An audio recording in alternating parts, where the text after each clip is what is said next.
Madame Plante, bonsoir. Mairesse de Montréal, on a annoncé aujourd'hui un plan pour aider à stimuler un peu, non seulement le centre-ville, mais la ville de Montréal, qui paye un coût énorme comme les autres grandes villes. 33 millions. Donnez-moi un seul exemple là, de ce qui peut changer les choses dans ce que vous allez investir.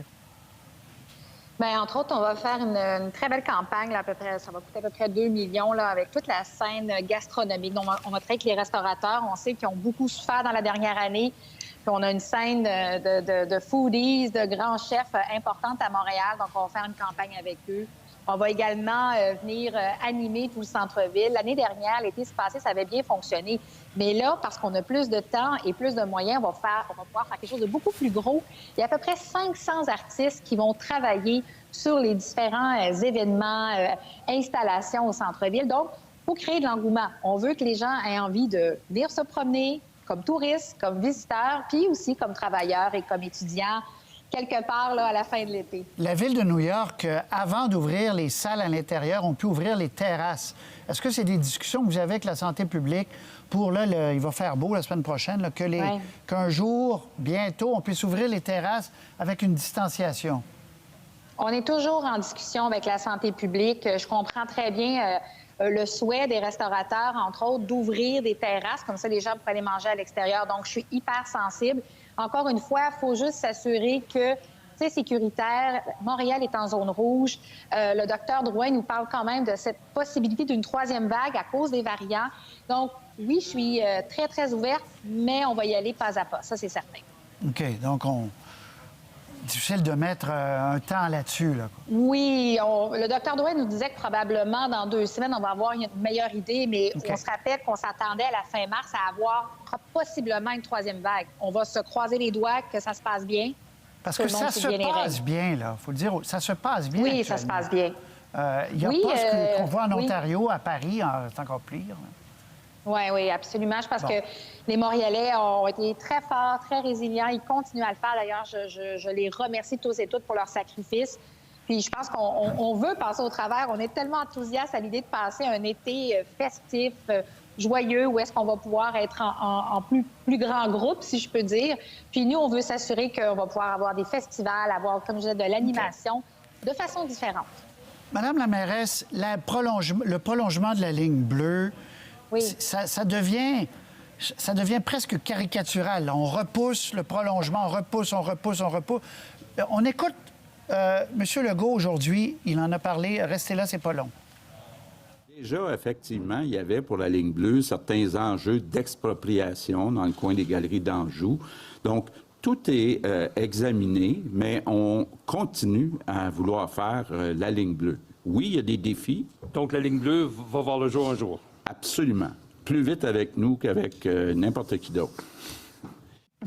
Bon, plus vite avec nous, mais M. Legault dit il y aura un retard, là. Bien, écoutez, nous, on travaille de concert. Depuis le mois d'octobre, là, la Ville de Montréal a pris plus de place dans le dossier, travaillé avec le gouvernement du Québec, mais bien sûr avec la STM, pour essayer de trouver des solutions. Parce que moi aussi, je veux que ça se passe bien, que ça soit rapide, puis que ça reste dans une braquette de prix intéressante. Donc, il y a des propositions qui ont été faites à Québec. Là, on attend de voir ce qu'ils vont nous répondre, mais définitivement, le travail se fait, là. OK, mais on nous dit 18 mois de retard. C'est ce que vous comprenez?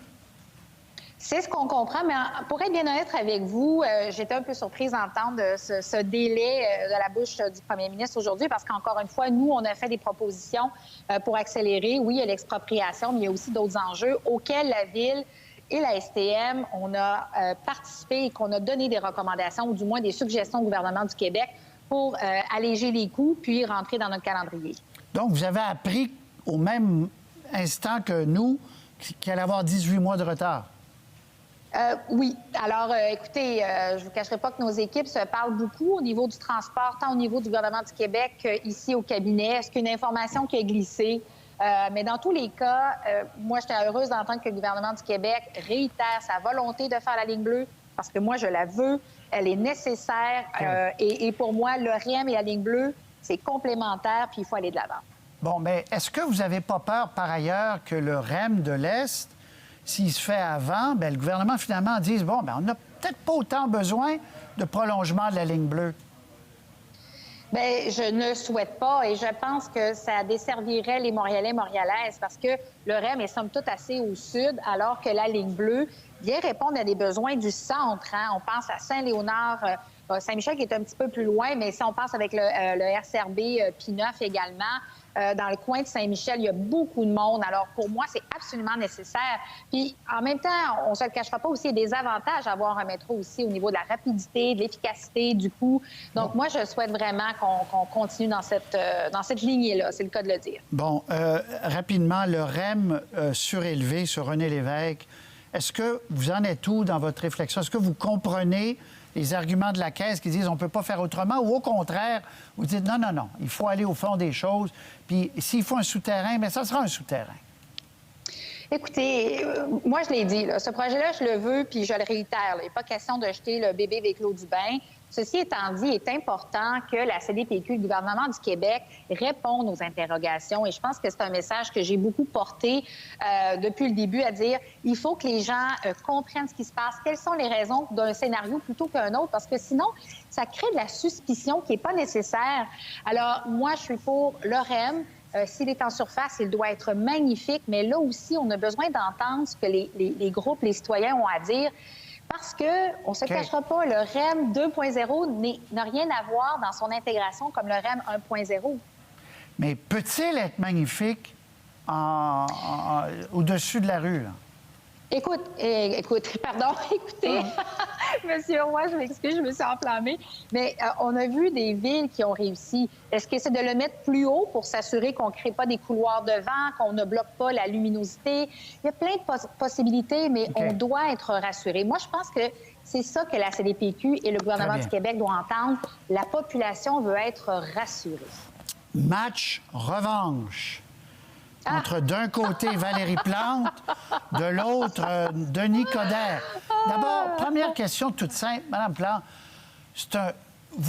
C'est sûr qu'il se présente dans votre esprit, là. Ben là, écoutez... Ben non, mais c'est ça, je veux régler ça. Il m'a pas appelé pour me le dire. Il m'a pas appelé pour me le dire. Non, il m'a pas appelé pour me le dire. Mais je pense que tout semble aller dans cette direction-là. Là. Bon. Comment vous entrevoyez ce combat politique? C'est quelque chose quand même, un rematch en politique comme ça, puis pour une grande ville comme Montréal, puis on ne voit pas qui pourrait être troisième ou quatrième candidat. Donc, ça risque de... Comment vous voyez ce combat politique qui se présente? Bien, écoutez, tout d'abord, on va attendre que le candidat en question, qui nous fait un striptease depuis plusieurs mois, là, finisse par le dire. Je pense que déjà, ça va aider. Parce qu'au final, vous savez, moi, ce que je souhaite... Vous lui demandez de le dire, là? Oui, parce que je trouve qu'à ce moment-ci, il y a des gros enjeux. Moi, la COVID, c'est moi qui l'ai gérée. C'est moi qui est là depuis le début, en laissant personne derrière, avec beaucoup d'ouverture, d'empathie. Et là, moi, j'ai envie d'avoir quelqu'un qui se présente, qui montre ses couleurs, là, à un moment donné. Mais c'est la même chose pour les autres candidats. Je pense que le plus tôt, le mieux, parce qu'il y a des enjeux de société importants.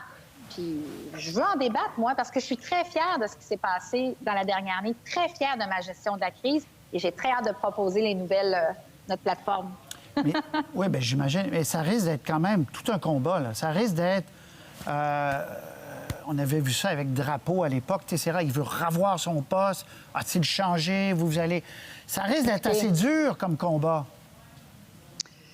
Vous savez, en politique, il y a tellement d'éléments qui peuvent jouer dans une campagne. Moi, ce qui m'a toujours interpellée, moi, je suis la même personne. Je veux dire, j'ai pas, dans le sens où je veux pas avoir à me définir à ce moment-ci. La campagne nous laissera le temps.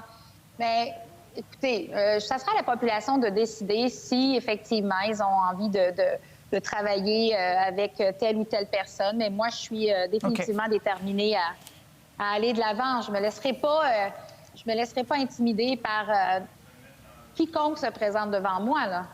Valérie Plante, on va se reparler de ça, mais je retiens que vous dites, bien, allez-y, là, plongez. Là. Il y a de l'eau dans la piscine, allez-y. Oui, ça va faire. Let's go.